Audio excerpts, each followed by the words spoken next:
Hey guys, thanks for tapping in on this video. I want to remind you that we are crowdfunded and dream-driven around here. If you would like to support the show, head on over to patreon.com/pigeons420. With your support, we can interview some of the biggest minds in our space right here. Thank you so much to our members. Thank you so much to our patrons for supporting the show, and thank you for watching today's conversation. Thank you so much for being so accommodating. What up, everyone? Yo, we have to smoke to this. We did it. We did it, bro. We fucking made it work, bro. homie. We did it. It's almost like... How many YouTubers does it take to do a fucking live stream interview? I saw that than question. Two. It takes at least two and a Mrs. P. And she just had surgery yesterday. So I'm so sorry. I had to get her No, out of yeah, bed yeah. No, it's funny because she'll still be watching. She'll be like, let's see if you can do it. No, I appreciate you, bro. I appreciate you very much. Getting home though from MJ Bizcon, I feel like was almost as rewarding as this whole feeling was. And I know you had a treacherous ride home too, hey? Oh yeah, we drove in and drove out. Like you said, I had no plans to go, homie. It was your show, this show right here, TeawithP, like last week, the one you did right before the show. You were talking to Rob. Y'all were all hyped about how fun it was going to be. I went through and started watching your old videos, and I told my brother, I was like, yo, we have to go to this. I was like, I have no business affiliations, no one to meet. I know no one there. I have nothing to do. But at the bare minimum, Pigeons and the gang said that they're down to hang out and have a smoke, and that's worth the drive all alone to me. We'll go meet some homies. And yeah, so we just went out like very last minute, drove out. It's like 11-hour drive, and then almost on the way home, I'm like, if you look on the map, I'm a quarter inch away from my house, but we're in the mountains in Colorado, and they just shut down the whole of I-70. They're like, y'all can just sit here for about 3 hours and wait. Bro, man, I was so thankful to see that you got home because I went through the exact same thing. As soon as we land through a blizzard. It was crazy snow. I was more worried. I saw the runway of people that were getting home at the time, and it was not looking good. So yeah, I'm just thankful to get home. I'm thankful to get home. The drive home is in some of the worst conditions I've ever driven in. So yeah, I was just thankful to get home. And like I said earlier, when you text and you said, yeah, I'm thinking about coming. And I was like, uh-huh. This was literally the day before, the afternoon of. And yeah, you were like, we're going to have a smoke out later this afternoon. Everybody should pull up. I was like, shit, I might pull up to that. And yes, you did. And then yes, you did. and Rob both replied to me, and y'all were like, yo, come through. I was like, all right, bet. Now all I got to do is convince my brother to drop everything in his life and go to Las Vegas for a week. And he did. And he did. And yo, huge shout out to Nick, man. He was a lot of fun. Him and I danced a whole night away together on Fremont. So it's fun to see somebody with the same dancing energy as Nick out there on Fremont, because I can't keep up with him. You were probably the only one of us that could keep up with him. You hear that? You hear that? The only one of us? Yeah, bro. There's something about it, man. I don't know if it's the drugs that I used to do. I don't know if it's just the music that gets played. But bro, you just get the music flowing. You're at the right company.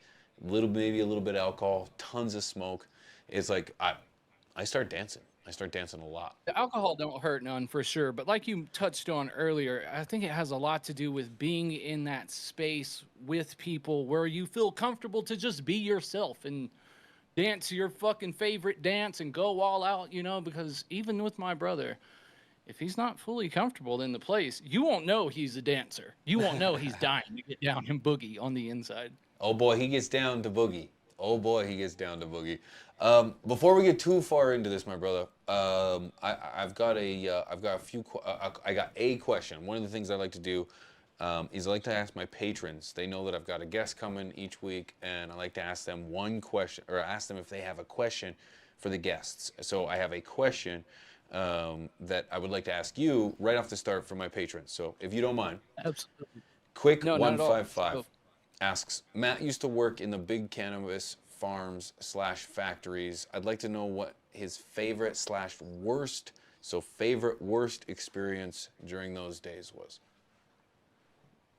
Ooh, very fun question. And I've been in a lot. Thanks for the question, by the way.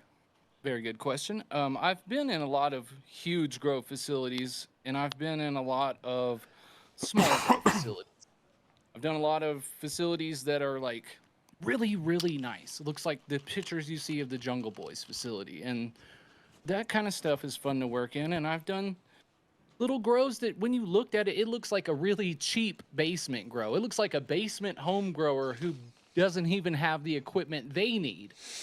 And those grows have been fun too. Like to build up a grow, even when it's not yours, just to build up a grow from, this baseline looks like a basement grow into something bigger and better is fun, not only personally, but it's really rewarding because, because of the work you're putting in and the hours you're doing, you're putting out better medicine for everyone.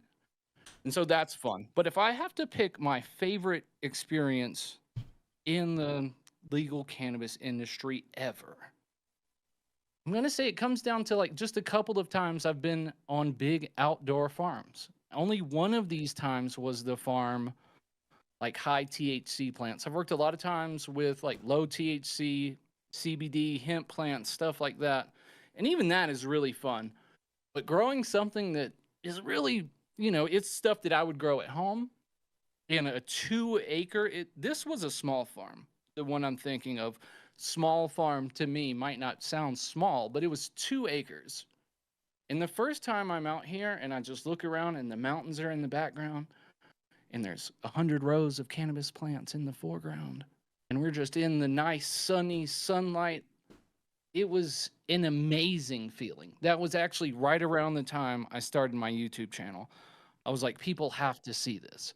I have to put this field on the internet. I was sending it to everyone I know. I was like, I have to upload this to YouTube. Fuck that.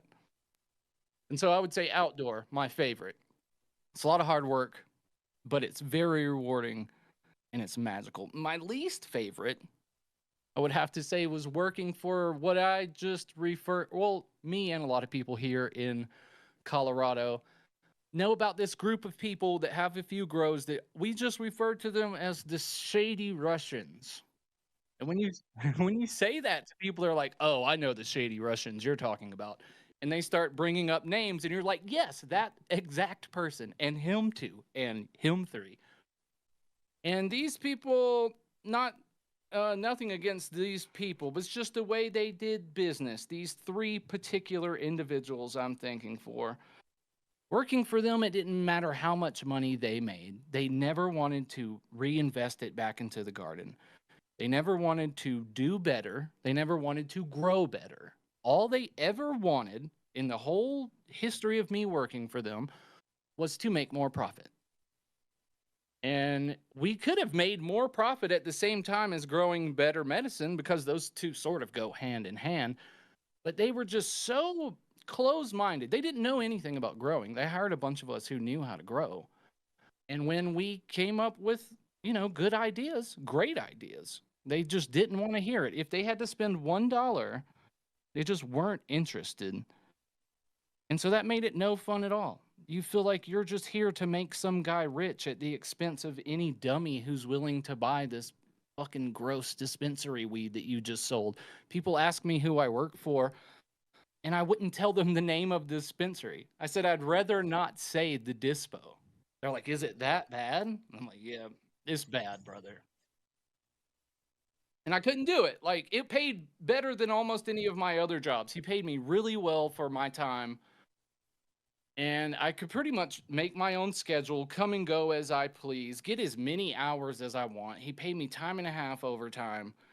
But there was no love there. No love for the community, no love for the plant. And I couldn't do it, man. It wasn't worth $150 an hour to me because it was soul crushing, When I came into the legal industry, I was like, this is fucking amazing. And then you start seeing all the business side that you never really thought of. You know what I mean? Like, you think of this as like, wow, this is an amazing thing that we're doing here.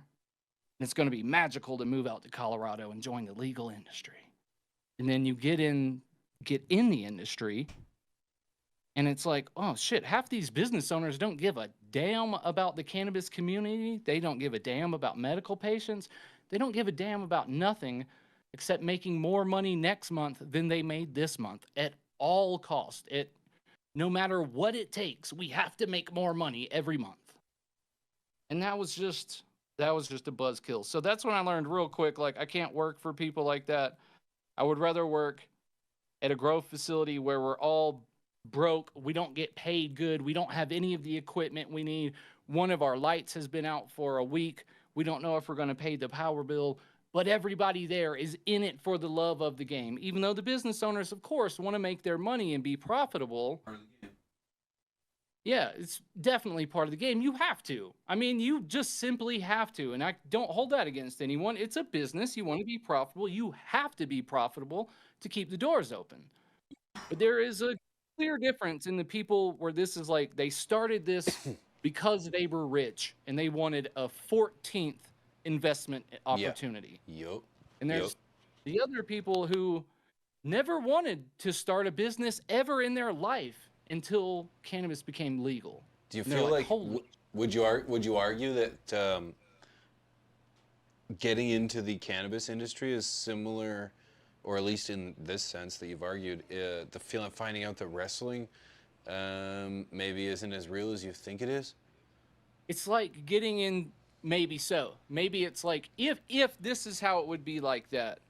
I think actually, let's go with this. It's more like stories you hear about getting into the music industry. You have all of these delusions of grandeur of how this is a beautiful place for creative people to come together and make music for the people of the world to enjoy, because music makes us move. It makes Pigeons and Nick dance on Fremont Street in Las Vegas. It makes everybody feel good, and we're all going to come into this music collective together. And then you get signed to a record label and you sign your life away, and you're so excited for your first day in the main studio. And you get there and you're like, look, I've had this amazing song. I've been writing it for 2 years. And they're like, we don't give a fuck about that. We got these two guys who write hit songs. These are the words. We just need you to sing it. It's going to make $1 million. I mean, that's really cute that you're all artistic and whatever, but we really just hired you for your pretty face and your good voice. We just want you to say these words, though. There's no love here. This is all about money, baby. So that's what it can be like. And if I maybe would have only worked for a couple of companies, I could have easily quit the cannabis industry thinking that's what the whole thing is like. But being in it now, I've been working in the cannabis industry now for 8 years. And there's so many people who are in it for all of the right reasons and only the right reasons. And even if there wasn't, now I realize, even if it was just me, I want to stay in this space so I can do what I can. Because the less of us there are, the more we all need to do, you know? I feel you. Yeah, I 100% feel you. And the horror stories that I've heard from other people in the industry is very similar to what you hear. But I'm glad that you say that you've got a little bit of positivity towards it, because I also see the same thing on both sides of the coin. The Chads and Brads that are dominating the system, and dominating the system because, unfortunately, the only way to really get through the legal system is to have money and influence. It's not how well you can grow. It's not has nothing to do with your grassroots attachment to the community or the culture. It's really how much money do you have and how much money can you make me in as quick amount of time as possible. I remember the biggest issue in 2018/2019 when Canada went legal. The biggest flop was that investors had no idea how long it took for weed to grow. They were losing money because they expected this to turn in 6 months, and they didn't know that you can't even grow reasonable weed and harvest and cure in 6 months. You know, you're lucky if you can get that done in 6 to 8 months. So Colorado, they'll flip a harvest. They'll have this bitch from clone to in your fucking joint in 4 months flat, baby. They take drying and curing Drying Out of the is equation. curing in Colorado, and it's like fucking 2% relative humidity here. And they'll combine this whole process into like a 10-day thing.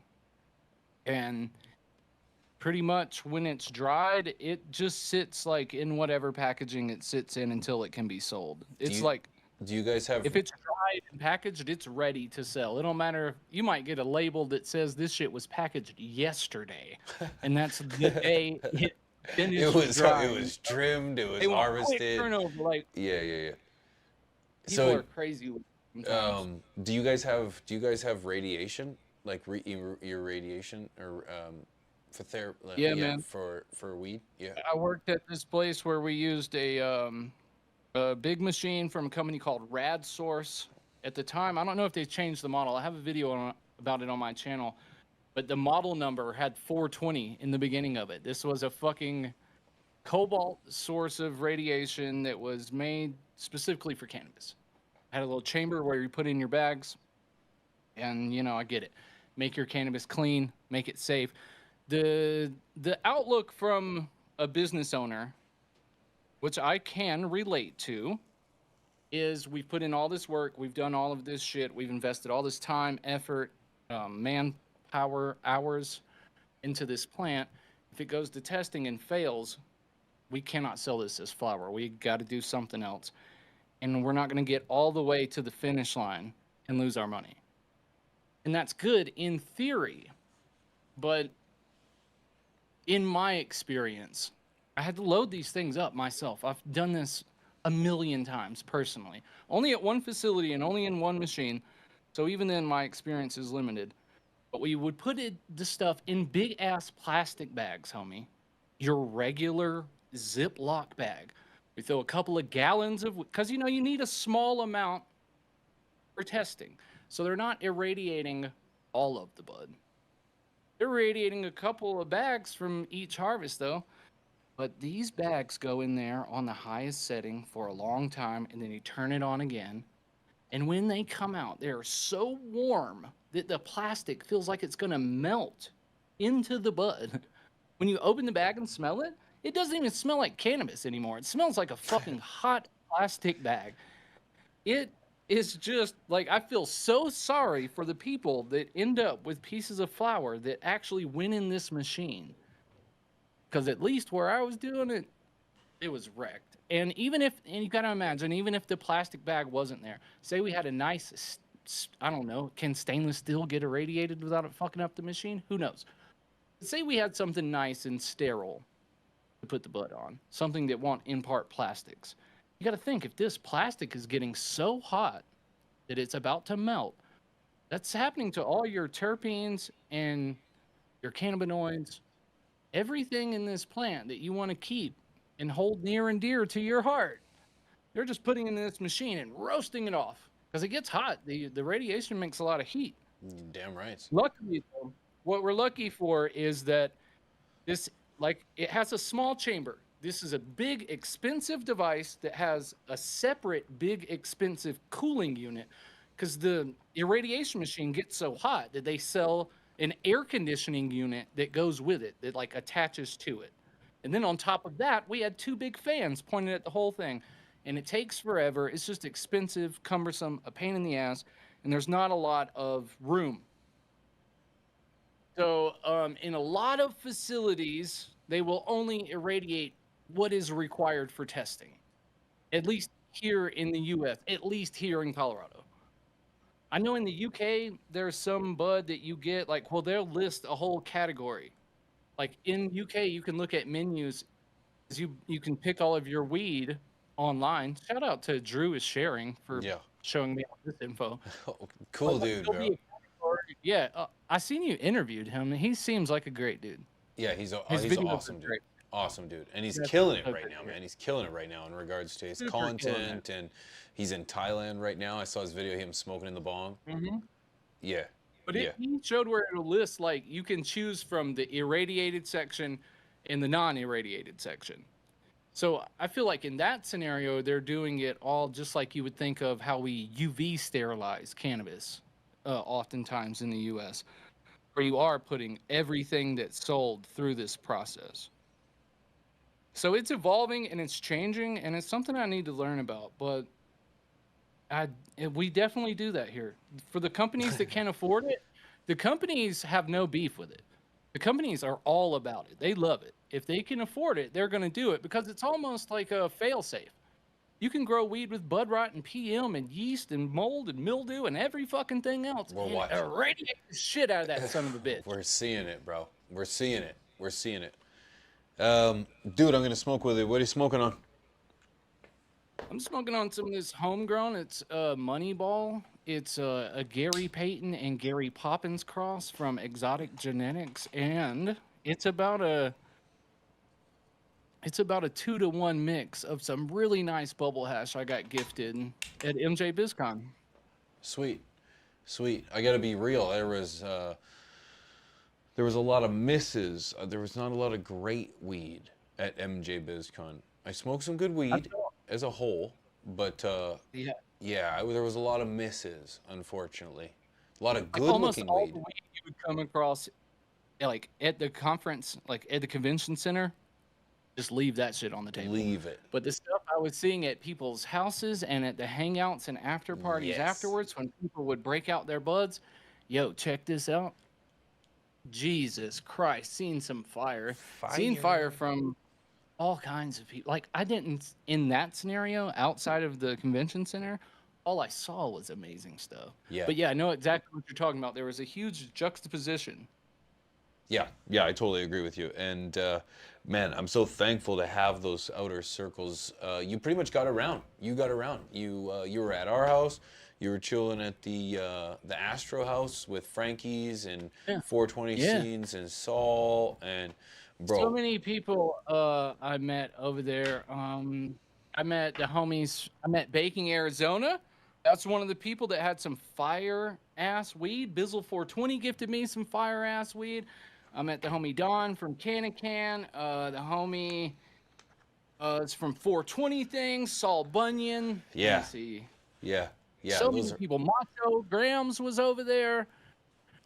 Dude, so many people over oh, there. And then you guys too. Everybody over in your house, I got to give a huge shout out to you, your wife, Rob from CLTV, Mr. Grow It, Dusa Farms, Matt from ICANN THC or ICANN Organics now.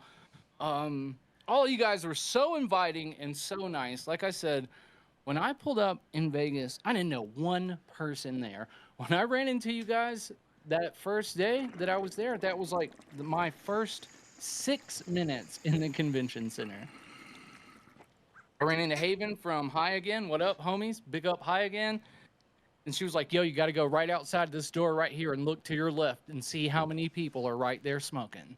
And I was bro. like, shit, I'm going right now. I'm so glad you pulled up, man. I gotta be honest. It's kind of hit or miss when it comes to those that you can meet and whether you can jive with. But I gotta be honest, man. You met a lot of the real ones. It's pretty sweet to be able to catch them all. Catch them all. It was amazing, dude. They say don't meet your heroes. But for any of you out there watching who are wondering what your favorite YouTubers are like in real life, they're all fucking really sick, dude. It was so sick. Everyone I met was amazing all week long. These homies had me over at their house like 4 times. Every time they was somewhere, they was like, yo, link up with us. We had a bunch of smoke sessions. This little bomb E-rig run around the circle about 1,000 times. Just nothing. It Like, definitely went around 1,000 times. Yeah, that was fucking awesome. With some quality hash too, bro. Quality hash from all man, sides. smoking good shit this week. It was See, I just don't think I good looked weed. at one booth in all of MJ BizCon for real. Not more than just in passing. I don't think I mean, I talked to a couple of people that were like representing a company, like the homies from Raw. I talked to the homies from Method 7, Yep. but there were just a Great couple. people. I spent my whole week just hanging out with other weed tubers, and it was the dopest shit ever. Yeah, man. And it was weird for me because I've always felt like that because I don't get out of events outside of Denver a lot. I've never met anyone with another YouTube channel like this before. Really, maybe never anyone with any kind of YouTube channel. And I always sort of felt like an outsider. Like, shit, I don't know as much as those guys, or I'm not doing it as big as those homies, or like, I'm not really part of the fucking community like they are. Like, I'm just really over here on the outskirts doing my own thing, just sort of watching. But everybody I met, you included, so inviting, so welcoming in, and just making me feel like I'm just one of the homies from way back. It was amazing. And I came home with a lot of new inspiration and feeling like even more than ever connected to the cannabis community at large. So thank you so much, homie. Thank you. Okay, sweet. That's very kind. That's very nice. I got to be honest with you. I feel the exact same. You know, it's like I've been a part of this community for a very long time, and I still am. I sit in the shadows, and I just kind of keep to myself, and I often feel the same way. I'm like, I watch people doing their thing, and it's just like, you know, it's like it's just kind of keep to your own. You know, it's like it's just kind of the way it is. And over the last few years, like it's been, I got to be honest with you, Rob, Chris, and I got together with From the Stash, and it's like we started to just shine light everywhere, and it's amazing to see all of the people and communities that have been built around not only just weed, but it's like as or from members of, you know, and man, Yeah. this place used to be a place of competition, and now it's opening up where it's like every other version of YouTube, bro. If you whether you look at like the entertainment, the makeup, the pranks, the pop culture slash political, they all talk to each other. They all Yeah. associate with each other. They all Yeah. make videos in tandem with each other because YouTube is not a social media platform. YouTube is a search algorithm.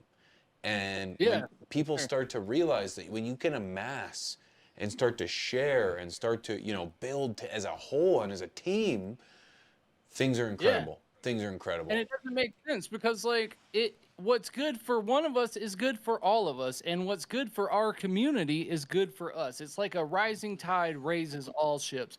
And if I'm watching a video that you made about my three favorite things about my new e-rig, and then Northern Scrogger makes a video about my three favorite things about the exact same e-rig, I'm not going to Hmm. want to watch his video any less because I saw yours first. It's like Yep. this is two different people that I respect their opinions on, and I want to see what both of your three favorite things about the same product is, Yes. or Yes. what you both have to say about growing. And when we all come together and share our opinions together, it's so much better, not just for us, because I learn off you, you learn off me, we learn off him, we all learn together, because you do something I've never seen. And I'm like, oh, that's fucking sick. Why did I never think of that? And you're like, I saw you do this little thing with the trellis, and I never do that either. And I've been doing that at home. And we all learn from each other, and our communities are watching everybody, and they're all Yes. learning from each Yes. other. There Dude, you go. it's Man, man, the words. amount of things when we were sitting in the backyard chilling and just hanging out, and the amount of things that we came up with, the amount of things that we talked about, it's like I don't get that here. You know, I live in a No, town of never. 1,200 people, and you know, we don't have any stoplights. It's very small, and you'd be damned if someone is everyone's doing YouTube. It's 2024, but you'd be lucky if someone's got 100 subscribers, 1,000 subscribers, and it's like, you know, it's like I'm doing it full time here, and it's like people talk about it, but it's like I don't have anyone to talk about or talk to it with, you know. So it's like when I get to spend time with Rob and Chris, because that's who I generally spend the most time with, the amount of Yeah. shit that we can come with in the shortest amount of time, because it's like, dude, what are you doing today? And I just tell him what I'm doing, Yeah. and he's like, fuck, bro, what about this? Because I am now gonna do this. Right? It Yeah. takes no time. All of a sudden the wheels start turning, bro. It's like Yeah, boom. it was crazy as hell to me, like how many times I would sit down with someone and just like in 2 seconds we would come up with like the best idea I've had all month. And it's like, what the fuck? You know how long I sit around thinking, trying to think of good ideas? You know, It just happened on accident. I wasn't even trying. I was was talking about something else actually, and I yeah, accidentally interrupted myself with a spur of the moment best idea of the month, just yeah, because of the circles that I'm sitting in right now. yeah, yeah. They say It feels surround wicked. yourself with people that you want to be like, you know? Yeah, If you want to be successful, you surround yourself with successful people. And if you want to do cool shit, surround yourself with people that are doing cool shit. And I feel like this week more than ever, that made a lot of sense. My background died. did it? Oh, oh, Because no, just the TV. oh, I was We're like, on Roku City, baby. I'm gonna put it back. does yeah. Go for it. Yep, go for it. No, I don't gotta leave, but Roku City's tight. But it's like when you're around all of these people and you're doing all of this cool stuff and you're seeing everybody else in the in this same space succeed and have great ideas, it's just like it makes you get pumped up. You're like, oh Pumped. shit, now I'm full of cool Yes. shit and fun ideas too. Yes. Y'all Yeah. are rubbing off on me. Yeah, no, you're absolutely right. And hey, I wouldn't. You're killing it, man. You're doing a great job, man. Your Thank channel's you so definitely much. been doing some fantastic things. Your content it has found the It's algorithm. You found that luck of the algorithm, which is fucking Bro, the channel's about to glorious. hit 300,000 subscribers. It's going to be like within the next week. And that is fucking blowing my mind, dude. That's That's insanity. incredible, brother. If anyone is watching this right now who's subscribed to my channel, thank you so much. This is crazy to me. And I couldn't have done it without all the homies. So thank you all so much.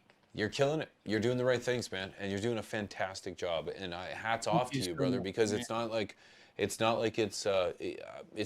not coming because you don't deserve it. The time, the effort, the energy, the positivity, the attitude, your personality is infectious, you know. And I'm not just saying this because I have a man crush. I'm saying this Yeah. because it's like this is what the Not audience. This is just because you have a man crush, so you're letting on to like a little bit of a man crush, maybe 15%. this is tea with P, but this is not the tea I'm willing to get into.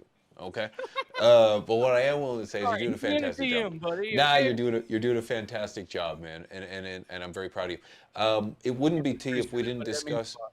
Thank you. It wouldn't be tea if we didn't discuss some tea. And you know, you weren't the first, but let's put it this way: it's Liger. You know, he's one of the firsts.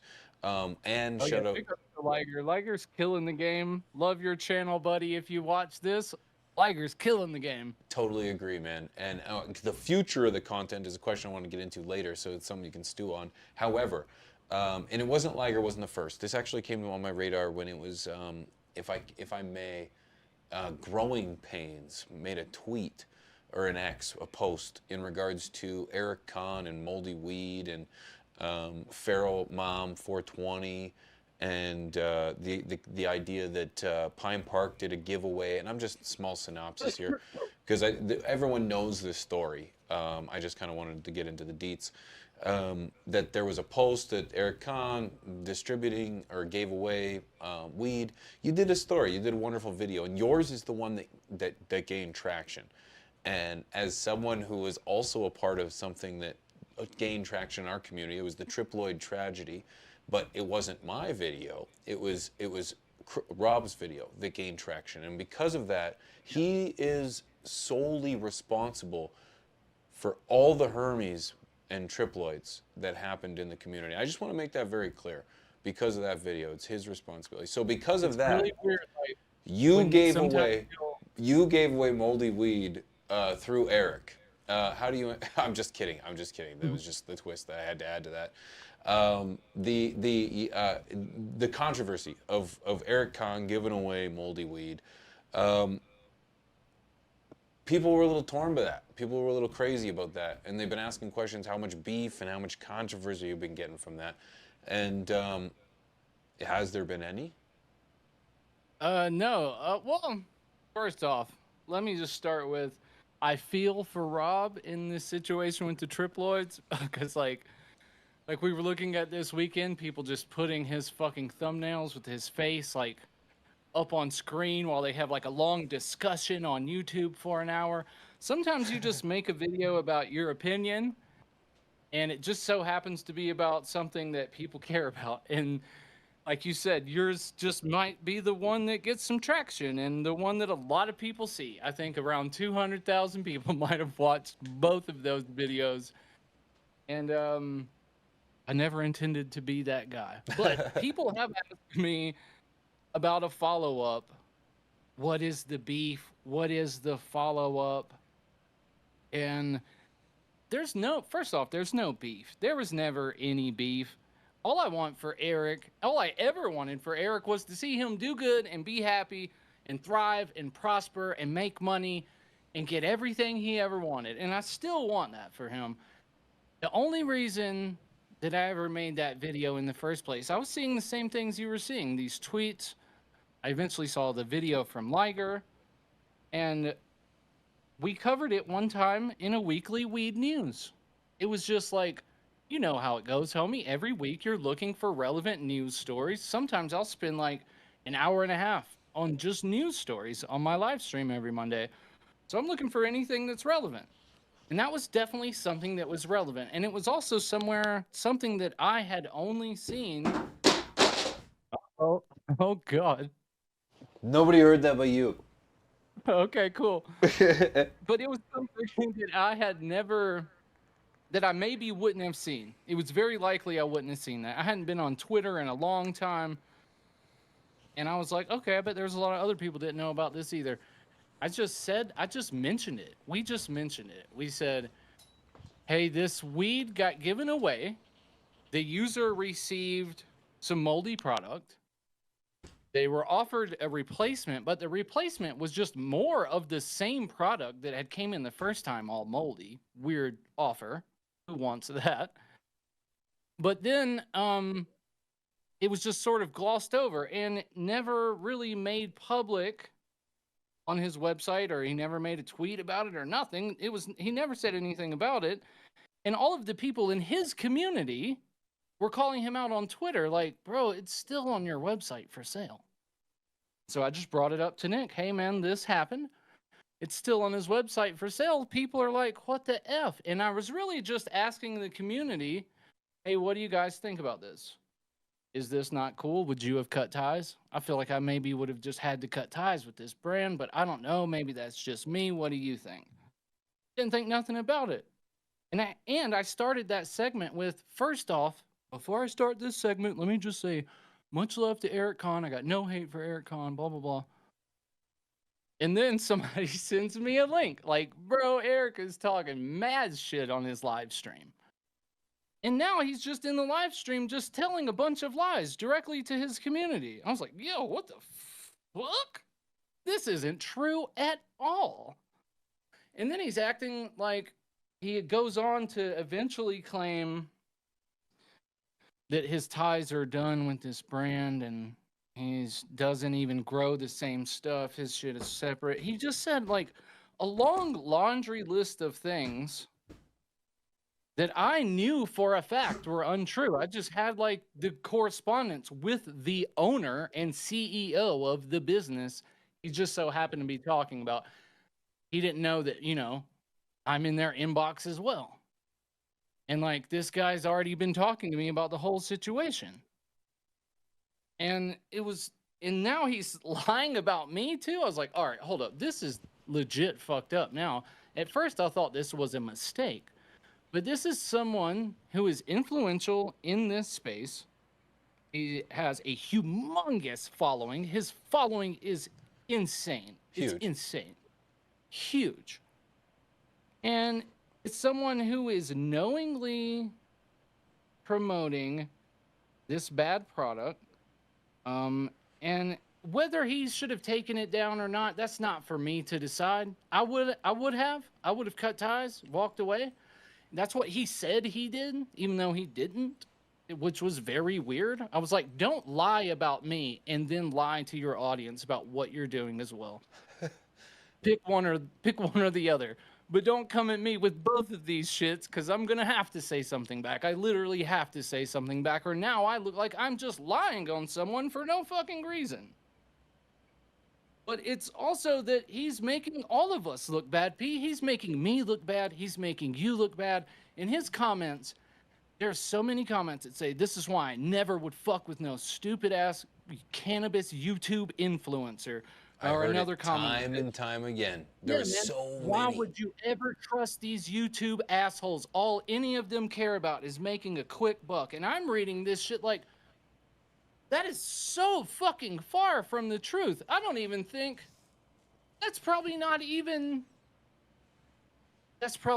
true with Eric Kahn. As bad as this whole situation looks, I don't want to think that that's even true with him.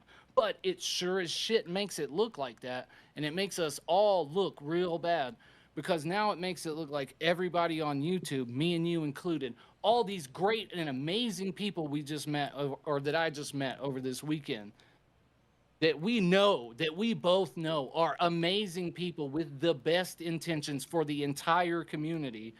He's making all of them look bad and making it look like, all they care about is making a quick buck. They'll say whatever you want. Don't trust them. They're just all trying to get rich and live that Logan Paul life, which could not be farther from the truth. Maybe some, like, a few bad apples in this space are all they're concerned about is the fame and the fortune.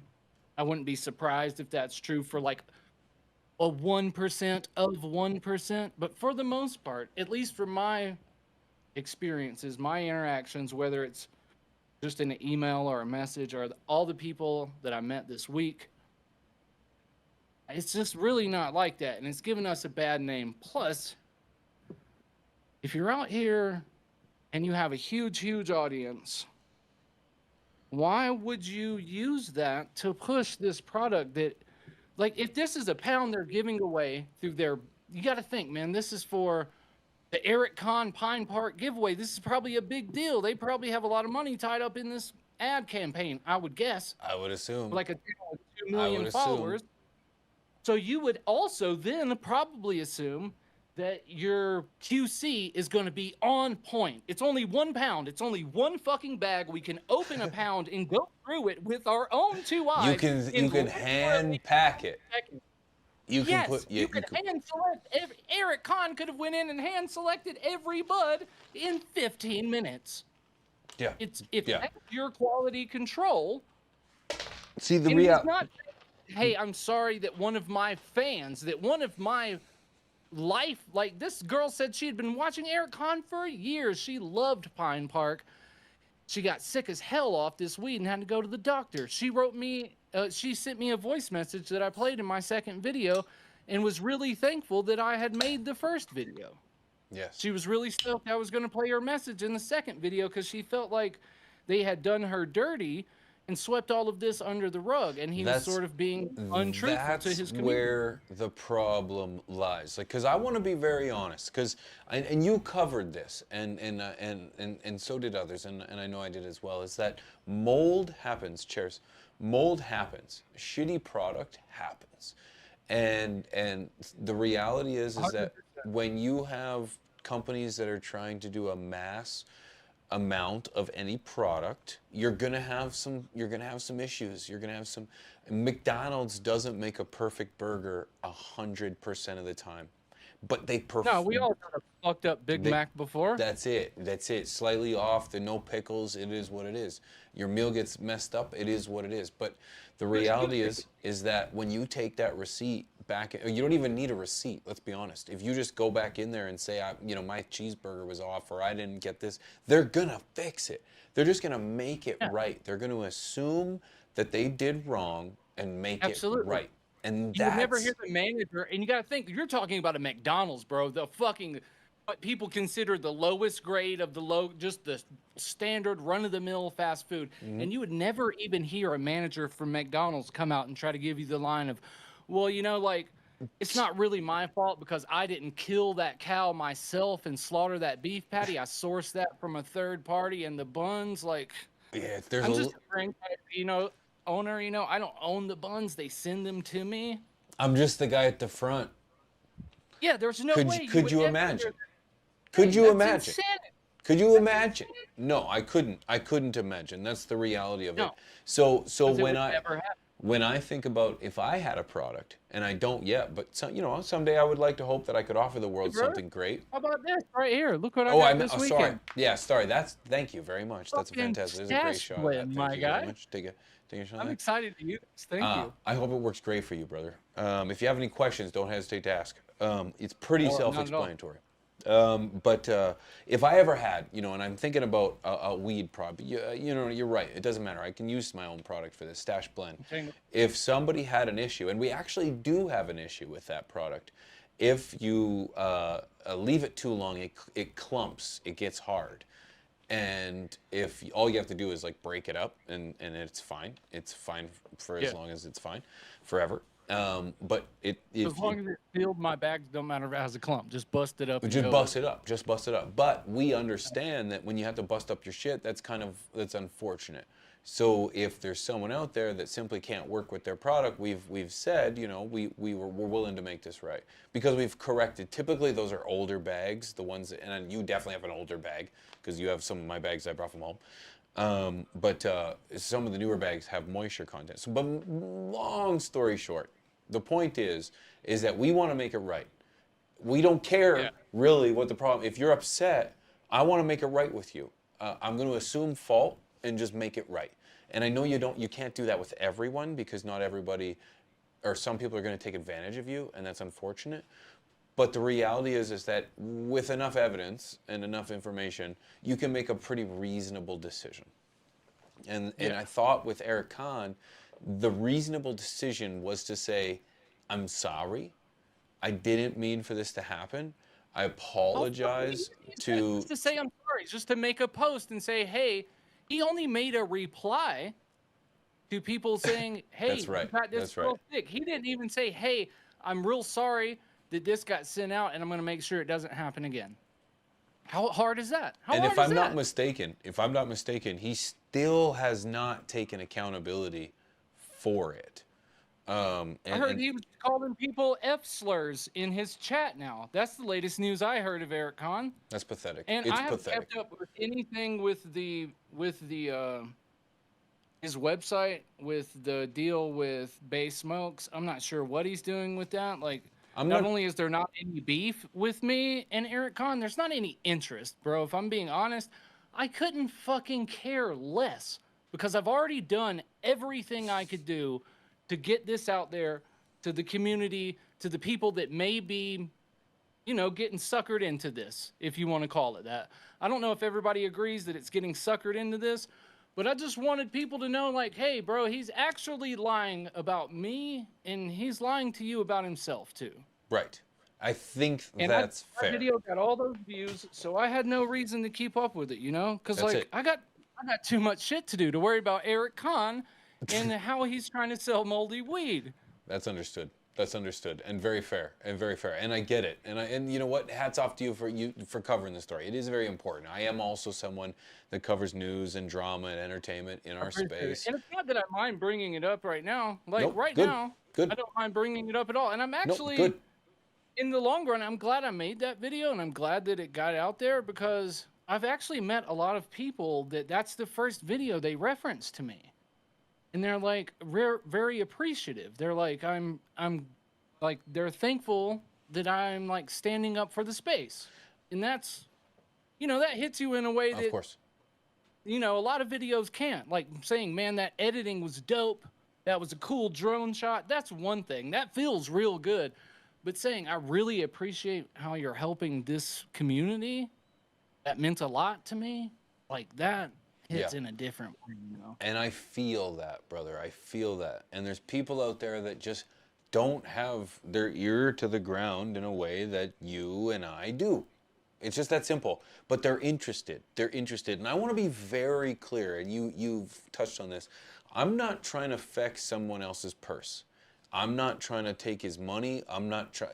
I'm very, I'm very. I want to be careful how I word this, but I think it's very interesting. I'm not interested. I love the way that he's been able to capitalize on this space in a way that's allowed him to create a career for himself, to be able to spread awareness in his form or fashion.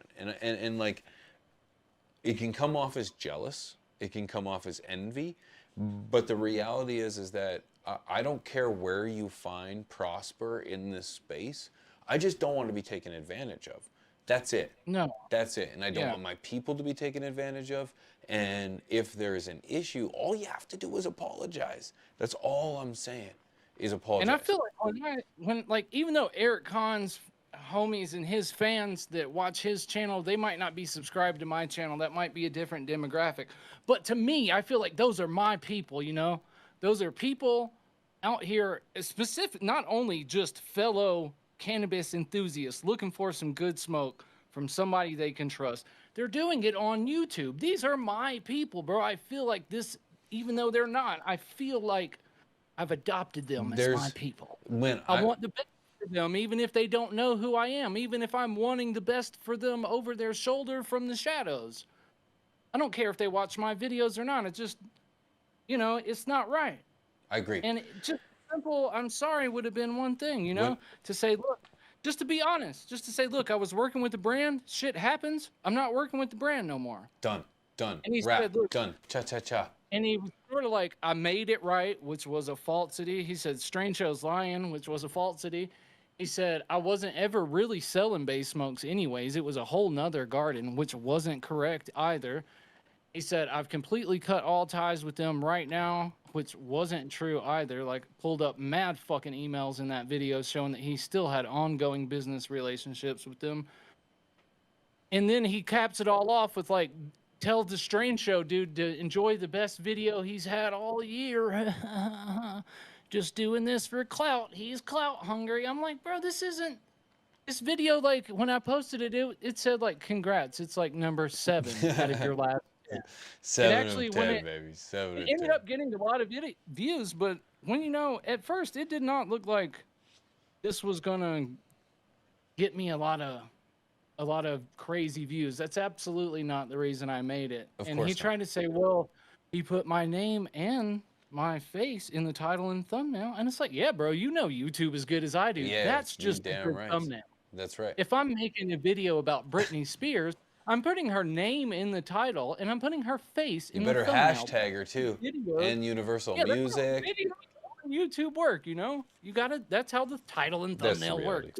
That's the reality. Nah, I can appreciate that, brother. And that kind of, like, you know, it's like that kind of leads into, it's like the future of content, man, and the way things are. It's like when I started making content online in 2014, it was not what it is today. You know, you got somebody with a Motorola, maybe a flip phone, that was taking a video of their tent, and this is like, this is White Widow, week 7, and it's like there's like the LED lights are flashing across the screen. I remember those days. And it's like going across, and you're trying to follow. Like a HPS in their fucking in their bedroom, and you can hear the ballast in the background. Is the old analog ballast that's going. Yeah.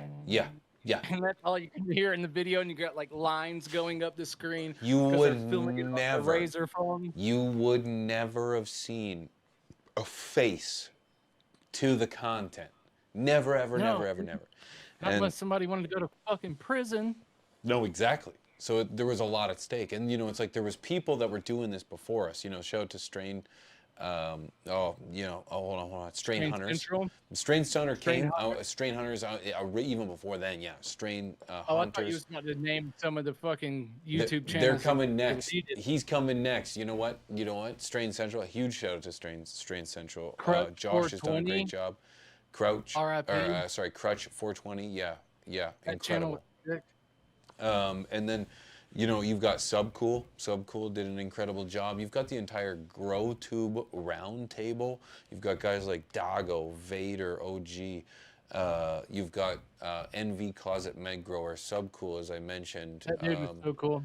Dude, the evolution of content in this space has been incredible to watch. Incredible. Yeah. I started blogging is how old it was. Is when I started.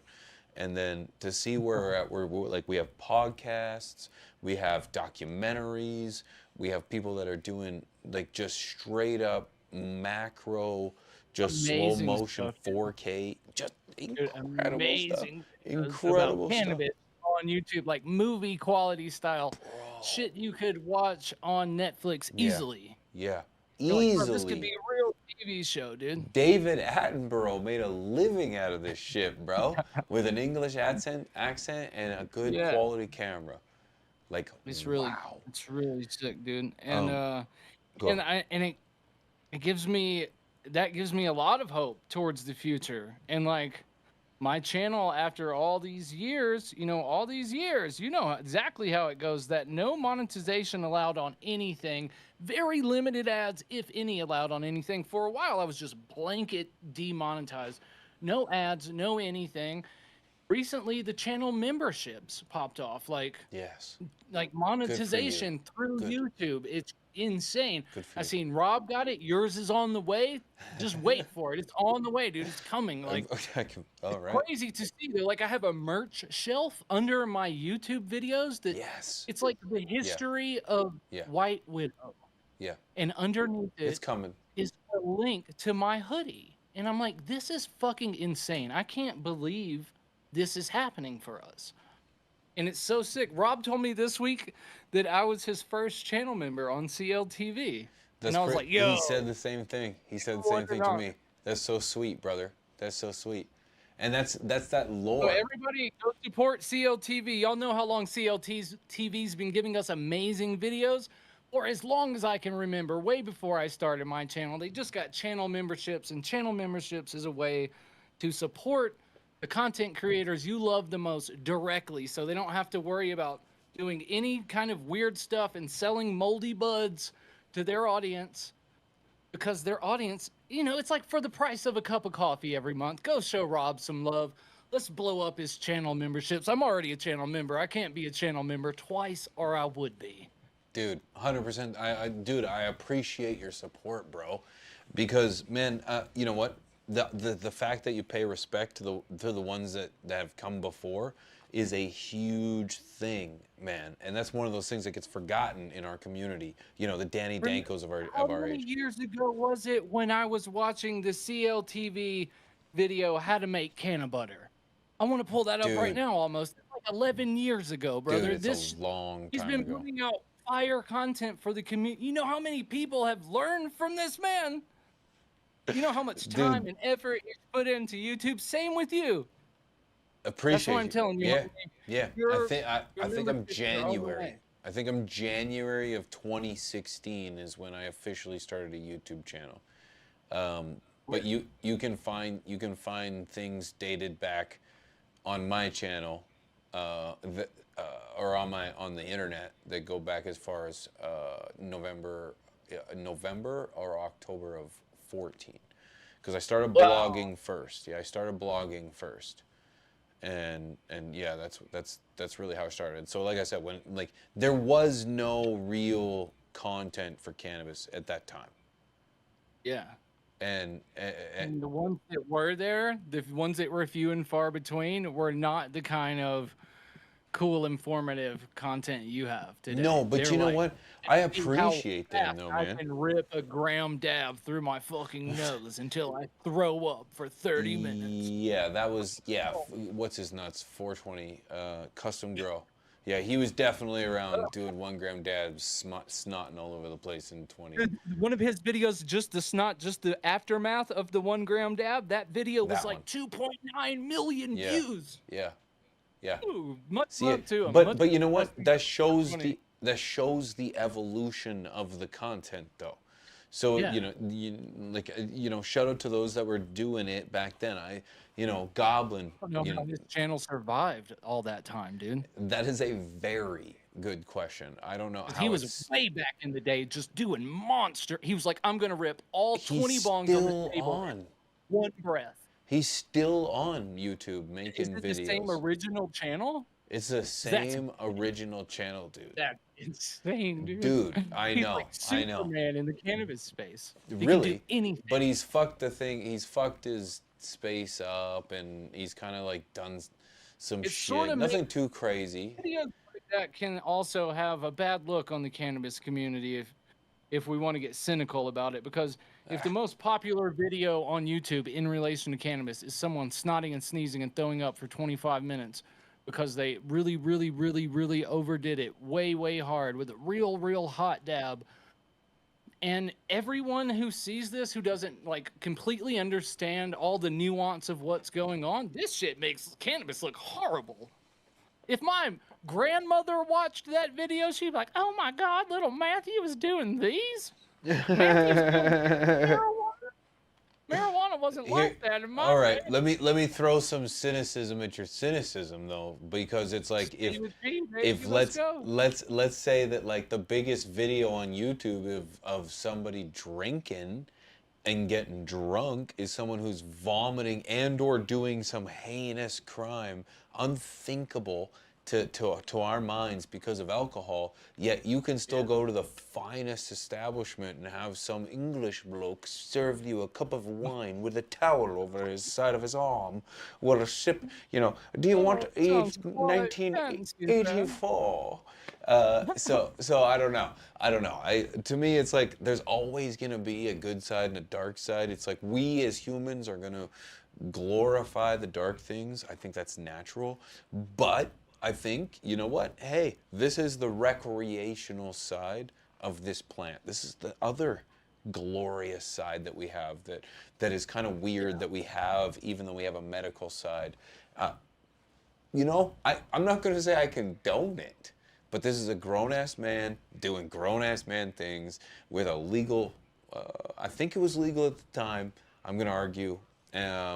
So, power to him. Yeah. You know? Why not? Hell yeah. Why not? That's what I'd be afraid of.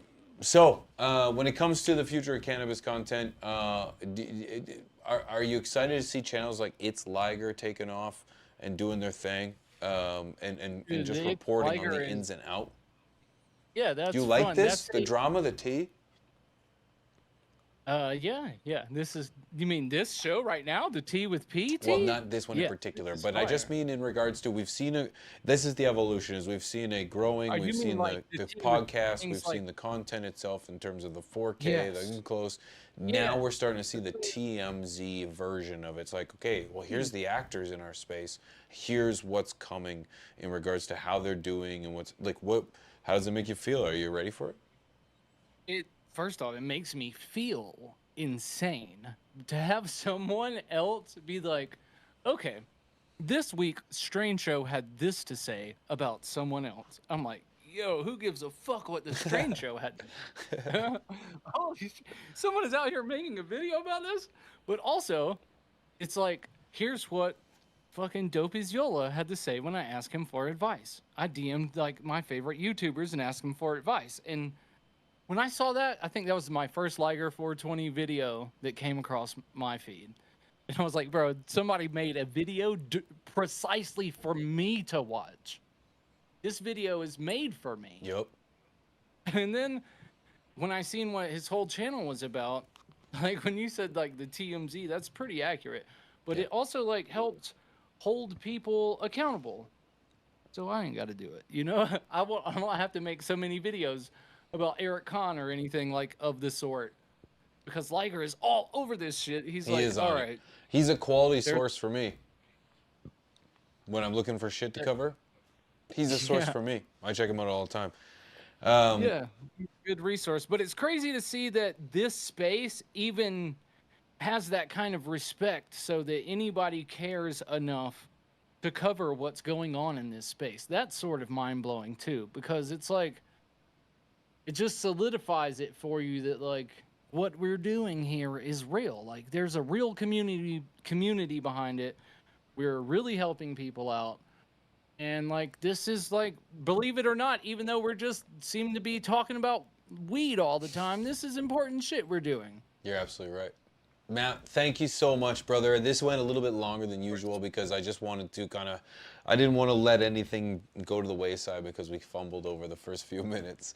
Yeah, not to me. Yeah, I was about to say 20 minutes of dead air because we're like, can you hear me now? Can you hear it out? Can you hear it out? Dude, you're a so blessing sorry to the for that. space, man. Nah, don't.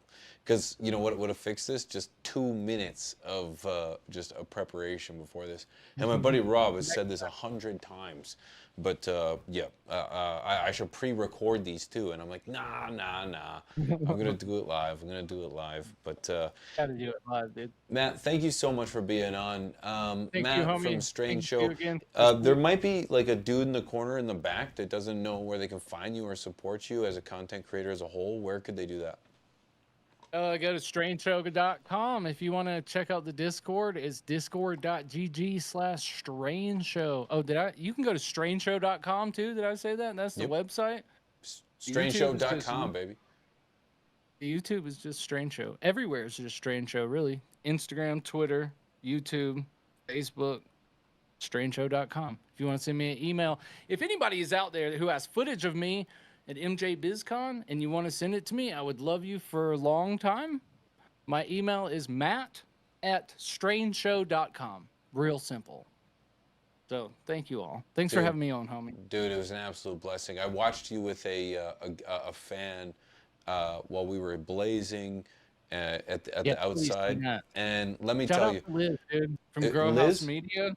Yeah, her name is Liz. She's with Grow House Media. And she was fucking amazing. That was like probably the highlight of my entire week was meeting her. So if you have footage of that, that would be amazing to see. The way you dropped everything and gave her every ounce of your attention was just wholesome and wholehearted. And you don't see that though. I know you're like, of course I did. Of course I did. It was amazing. No, I've never seen anything like that before in my life. That was the most incredible thing that's ever happened to me. She was so excited just to see me and so thankful just because of the videos I make. It was like blowing my mind. It was insane. And she was super nice. It was just so crazy. Oh my God, it blew my mind, dude. She was so excited, bro. And then I became so excited.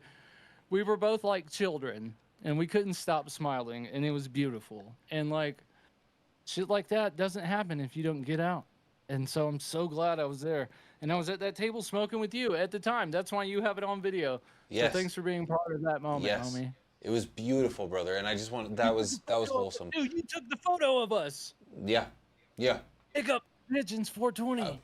It was beautiful, man. It was gorgeous, and that's the thing. That's the thing I love, and especially as a creator to a creator, seeing that is beautiful. And I know it's like when I see people with, I know this is going to be a weird reference, but when I see people with their dog, and when I see with you with Elbow, when I see with your cat, it teaches, it shows me a part of somebody as a human that you can't fake. People can't fake their appreciation for animals and their appreciation for life and their appreciation for relationships. So when I see that, that's a flag that I know that you're probably a pretty good human being. And so, thank you. I appreciate you, Matt. Thank you so much for being on the show. This is TeawithP. You, Matt, make sure you check out Matt from Strange Show. Thank you so much for being here, man. Absolute legend in the game. Thank you for being here. We'll catch up soon, okay, brother? For sure. Thanks, man. Peace out, homie. Cheers. Peace. Cheers. Thank you huge to Matt for putting up with me in the show. I know it's not easy to kind of make things happen around here. And believe it or not, for the first 20 minutes of the conversation, it was a little bit stifled by the fact that we had some audio issues, but we figured it out. And I want to thank him for being a part of that because that's huge.